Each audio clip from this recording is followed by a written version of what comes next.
pole akavua. Huku mvua inanyesha chini hivi bora nimesema. Ndio mwenzako nenda kupasi ni mtihani. Unaenda kupasi kama nguo unaenda kufaulu. Naenda kufaulu wewe napata 100 mama amenunulia kalkuleta ya majibu. Na likichwa ili ukafaulu venye zezeta wewe. Na kalkuleta ya majibu. Kalkuleta ya majibu. Wewe. Nitaka kwa mbele wewe utaka tuone.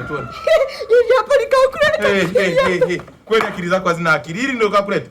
Hili. Hii ya kuchezea magemu au unaenda kucheza Mortal Kombat shuleni? Ndio najua tu unataka uniibia ile ukapasi naijua hiyo. Unaenda kucheza Mortal Kombat shuleni? Mortal Kombat ndio nini? Basi nenda nayo hii kalkuleta twende nayo shuleni, twende nayo. Wadu. Hii hapa ni ya magemu, unachezea mpira hili, unacheza football hivi. Umwe. Nimemuibia Beni kule wenyewe matajiri kwao. Kwa hiyo nikajua kalkuleta ya majibu. Twende nayo shuleni kama nikakuleta ya majibu utafaulu. Basi nishaigundua, ngoja tu nikahifadhi wasije wakiiba watajua mimi ndo niliyeiba.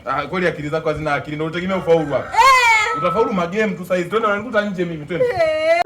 Umwe. Yaani kuiba kote kule mimi nikajua kalkuleta ya majibu ni pasiki tu. Sasa mimi kila siku mwalimu ananiona mimi mbumbu.